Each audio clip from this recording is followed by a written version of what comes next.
Hey guys, it's Nick and welcome back to the Modeling Edge. So I haven't been doing a lot recently just because of a lot of commissions and models, and this is just a video I wanted to make about something I was talking about in another modeling group, which is decompressing from your projects.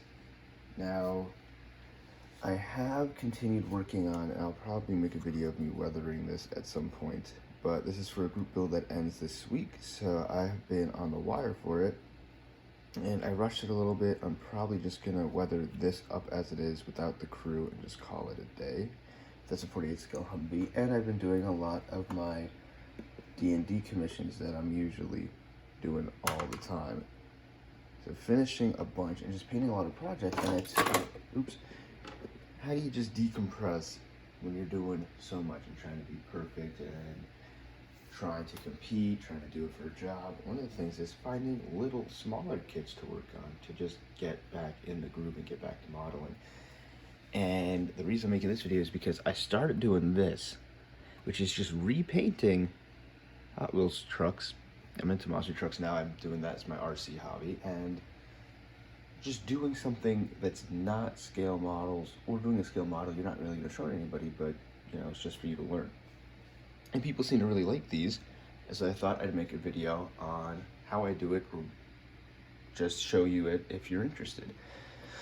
So this is the Grade Figure 1, little Hot Wheels truck, 64 scale. Basically, you take them apart, repaint them, put them back together, and you're ready to go. And it's a super simple process. But to set my game up, I actually went with, for this video, a 143 scale green light. And Greenlight Diecast, it's not exclusive, but they do a lot of the exclusive diecasts. This is the King of Crunch series Exterminator. And really nice truck, obviously leaps and bounds ahead of the Hot Wheels stuff just because they're made to be actual scale replicas instead of more just toys. But all the same, it is a diecast vehicle that I'm going to repaint. And also, couldn't pass this one up. I wanted the Ford F-250 like Bigfoot. But they didn't have Bigfoot. They did have a Ford, but it was like 3 times the price of the Chevy. No offense to the Chevy guys. So, first step in doing this is taking it apart. Now, for the Hot Wheels ones, you're going to have triangular safety bolts or small screws. And for that, you're going to want to use, I just use a micro screwdriver set. Put those in a drill, and you can break the safety bolt. Now, it does wear down the bits. But for something like this, all you're going to do is unscrew them. Most diecast trucks, if they're not using safety bolts, they're using rivets. Rivets are hard to untap. Basically, you got to drill them completely out. You get a drill bit and just destroy them. But we are fortunate here that it is just 3 Phillips head screws.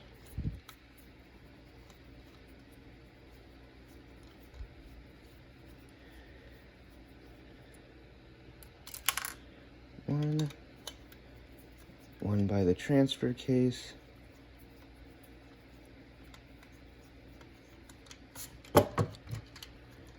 Now these are a little bit loose. A lot of screws from the factory are going to be super tight on some of these trucks just because they're using a drill bit instead of a screwdriver.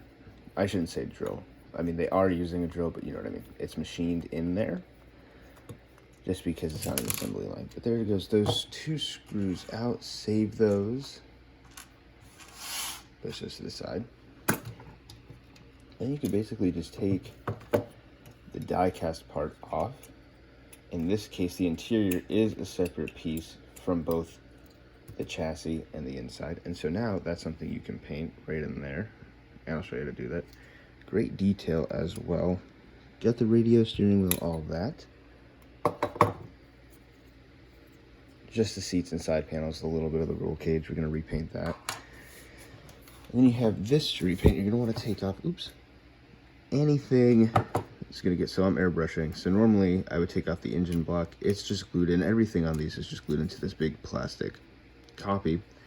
So I'm not going to take that off, but I will take this off. This was just glued. All you got to do is break the seal. Use a little bit of debonder. I don't want to paint the chrome, so not going to.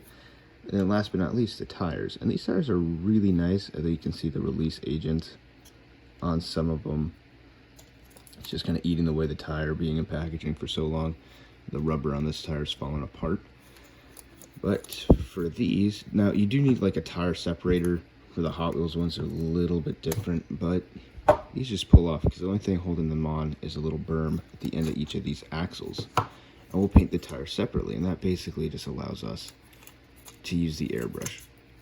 So once all the tires are off, you're going to basically break down your die-cast vehicle into its base components. And from here, we're going to start airbrushing. Okay, so next, all we're doing is just, or all I'm doing really, it's just airbrushing and using gloss black primer because a lot of this stuff is going to be metallic. And yeah, just so for the Hot Wheel ones,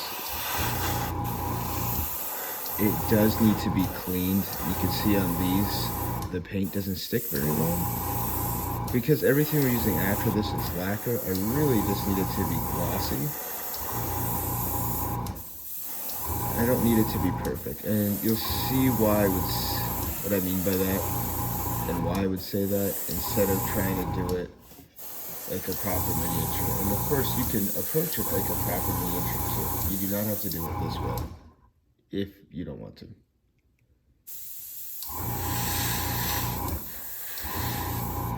But for this, I am not going to be applying smooth coats of chrome, which I was doing on some of my little ones. And so I don't need it to be perfectly smooth. In fact, this contrast is going to help with the effect I'm going for in just the different types of metal.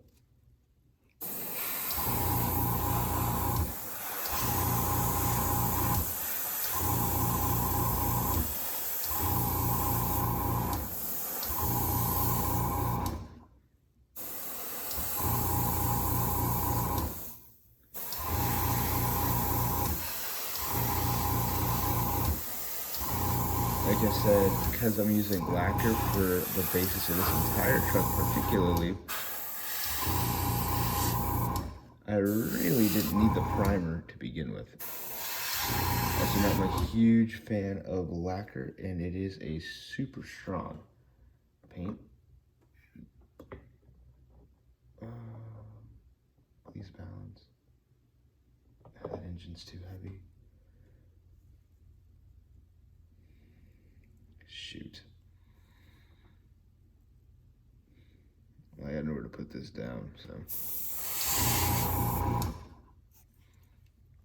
I guess I'll just hold this then. Indefinitely. Okay, there we go. And then same thing for the interior. Just because the roll cage is going to be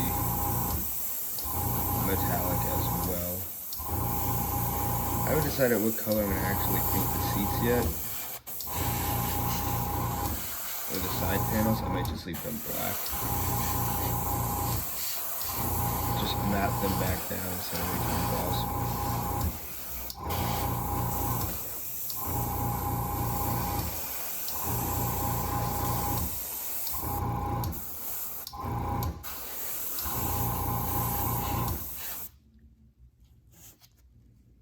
And that's the interior.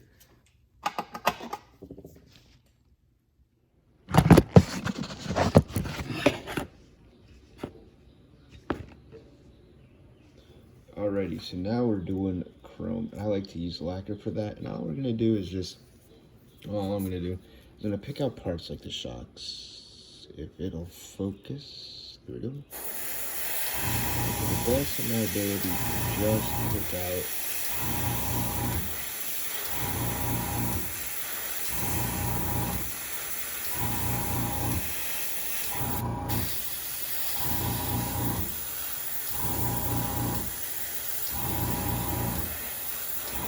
the shocks with the airbrush. And that's going to be pretty generic, and then the rest of the chassis I'm going to do in an aluminum color, varying from heavy saturation, so it's more silver than reflective metallic, and vice versa. Yeah, I'll show you what that looks like when I'm done. Alrighty, so while the chassis is drying, I did the interior, just real light work with some dry brushing. You can see the chrome there. Did some leather on the seats and the door panels. And then we're just going to do some panel line washes to help darken up these details, like on the hood vents, and just add a little bit more character to the truck.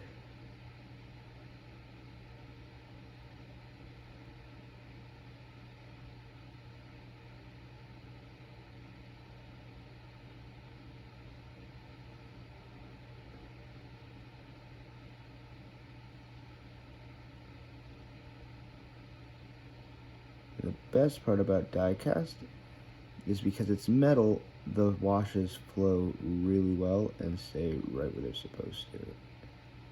So worry about excessive cleanup or anything like that, like you would on a painted surface or on a gloss surface. This is just a step above that.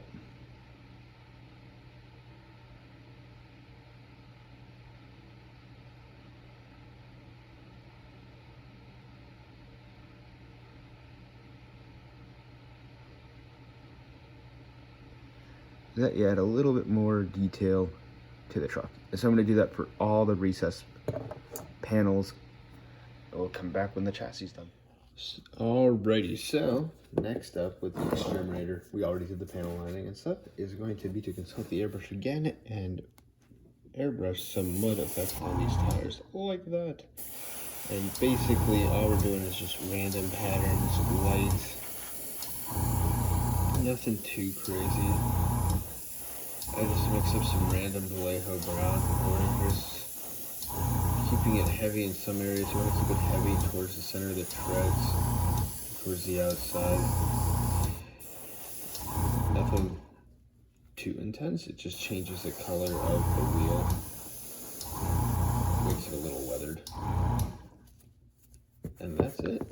So I'm going to airbrush all these tires and then we're going to hit them with pigments. Alrighty, so now we're going to hit the wheels with dry pigments, and this is before they've completely dried, just so that way there's a little bit more tack to hang on to for the pigments, as well as the chassis, which you can see here is fully painted.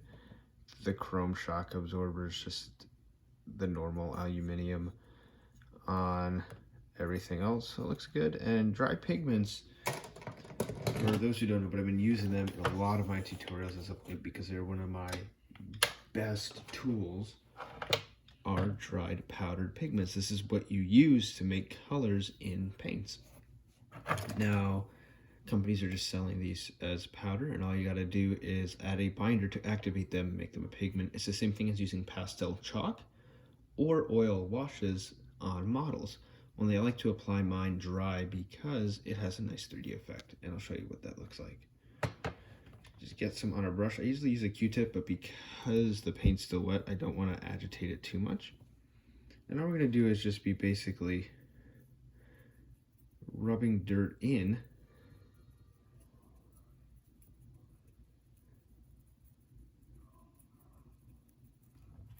to all aspects of the tire. So you can see that right. Oh, it wasn't focused, sorry. But there. You can still see some of the actual dirt. So it's just nice. I like it. It adds a little extra array of detail in there. And then you can seal this with a hairbrush. Not a hairbrush, sorry. Hairspray, rather. I just am choosing not to do it for these just because these are a quick, fun project. You can use all the pigment you want. You can use more or less than me. It really doesn't matter how much you use. But I'm not going to try to waste too much pigment. And that's pretty much the effect it's going to have. If I can get it to focus. Yeah, right there. So I'm going to do that on the tires. And the reason the chassis is here is because you're going to want to put it underneath parts of the chassis and just kind of, you know, tie them together. Obviously, if the tires have that much mud on them, dirt, so will the chassis braces and running gear. So I'm going to pigment everything and then the final reveal. And so now that we're done with that, here is the final reveal. So all it does is add a little bit of 3D texture to it. Now, the painted body had a wonderful gloss treatment on it, so I couldn't get any of the pigment to stick, but that's fine. We also did some pigment on the transfer cases in the front, the diffs, in the center. And so in person, it's not coming up on camera, but there is a little bit of dirt there too to add it all up. And as you can see here and in the back on the actual handle, all around the doors and in the vents, the grill, that to me enamel wash really did well. And so all in all, that is the Greenlight Exterminator painted up. And that's basically how I do these one-day projects, just to decompress from scale modeling. It's super fun. It's super cool. Hopefully you guys get out there and do something like this. If you enjoyed the video, please let me know in the comments below. If you do something like this to decompress from your miniatures, please let me know in the comments as well. I'm always eager to look at what other modelers are doing and to see if anybody else does something just kind of relaxing in their hobby. Besides, obviously, the hobby, which is supposed to be relaxing, of course. Anyway, thank you for watching. Please give this video a like if you enjoy the content, or subscribe to the channel. Thank you so much, and I will see you next time.